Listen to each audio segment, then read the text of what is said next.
else, and it's like, whoa, and it blows your mind. It's all the shading and stuff. It's really well shaded. Everything looks so rounded. And you're really going to think that it's a game that's a generation ahead of its time. Yeah, brilliant.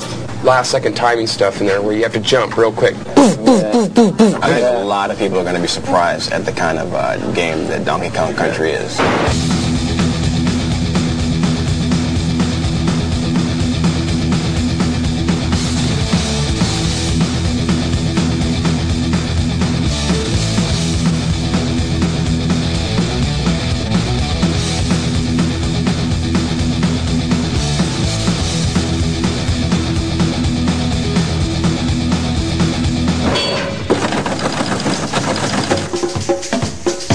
Here we are today on our way to Redmond, Washington to take an exclusive insider's look at Nintendo's new revolutionary yet unreleased game, Donkey Kong Country. Where do they get a load of us? Guys, we finally made it. Nintendo of America, the fortress. Let's find out what Donkey Kong Country is all about. Let's go inside. Let's do it.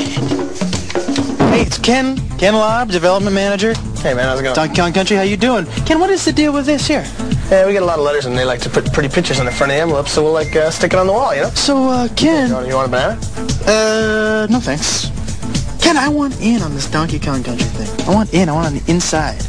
I don't know. Ken, me and you, pal, we go back a long way? Come on. What do you think? Old time's sake? Okay, I'll take you to the treehouse. The treehouse? Gotta hope there's no climbing involved. Here it is. What's the password? Diddy. Password? Diddy? Yeah!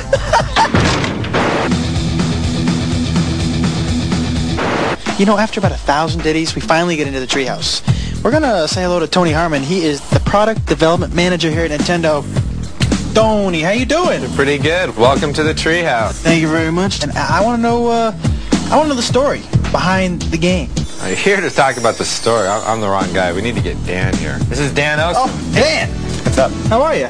Pretty good. Good, Dan. I want to know something about this story. Basically, we had a chance to kind of create a new story for Donkey Kong. We gave him a world to live in, some supporting characters, foremost among those Diddy Kong, the little Kong wannabe monkey guy. Little Kong wannabe? He's a cool little dude who follows Kong around, tries to be just like him. The story actually picks up with Diddy sitting in the jungle guarding the banana horde. No sooner does the storm start, nightfall, Kremlings come, stuff Diddy in a barrel. What are... Kremlings are the tribe of evil reptilian beings who inhabit the island, and they're very envious of Kong's banana stockpile. As we all are. Yes, as anyone would be. Yeah. And they stuff Diddy in the barrel, punt it in the bushes, and grab all the bananas and take off with the loot. Donkey wakes up and... Next day, Kong wakes up, where's my bananas? He goes out to find him. Rescue his little buddy, find out where he is. But Kong's angry, he's got his little buddy back, but he needs his bananas. So we get the Kremlins, we got Diddy, and we get the big fella.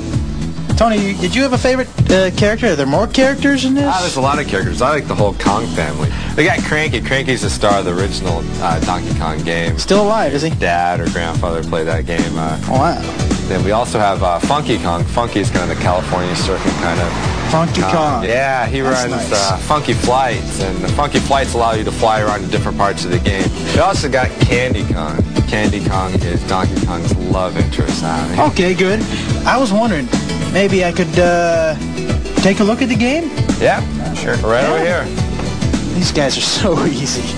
Yeah. This is Armand, and this is Rich. Hey, how you doing? These guys test Donkey Kong Country for a living. We have hundreds of areas in Donkey Kong Country, and these guys have to play each area probably 100, 200 times each, weeding out all the bugs. This is a prototype board. There's 8 chips on this, 4 meg each, which makes it a 32 meg game, the biggest game ever.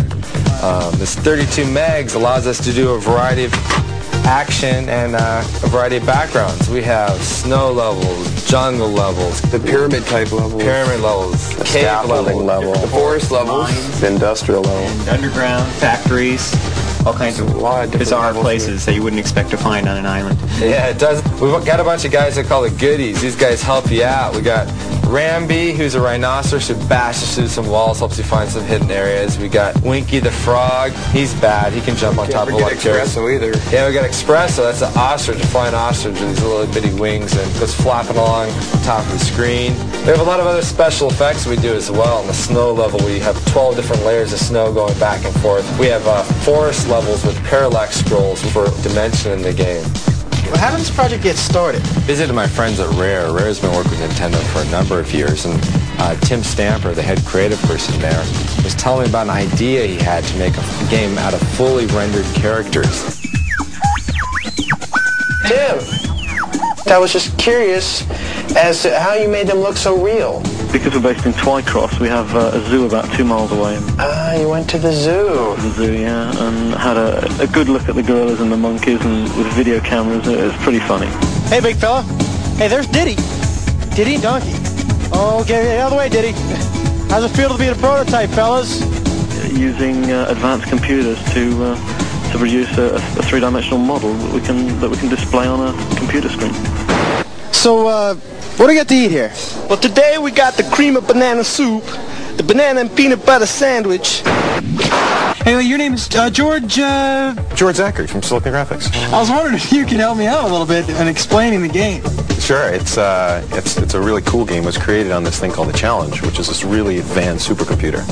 Basically, picture 20 supercomputers in a box. Now, with all this technology, am I going to have to buy an adapter for my home Nintendo? Not at all. In fact, when the game was created on the Challenge, it was basically specially output to the Super Nintendo game system. So it basically comes in a cartridge, you stick it in the system, and you play. How do we make the roundness, the 3D? Actually, it was created on the Challenge, first in a wireframe. Actually, then you grow shade them, or you can Phong shade them, and then you actually texture map them. And you can even trilinearly bitmap interpolate. That sounds a little dangerous. Let me ask you this. I heard downstairs something about ACM Yeah, technology. that's advanced computer modeling. Basically, what you can do with it is it lets you create fully realistic, fully rendered 3D graphics, so the person has a sense of really being there. Same computers that are used in Terminator 2, Jurassic Park, new movies like True Lies, Mask. A year and a half later, we're closing on the finish of the game.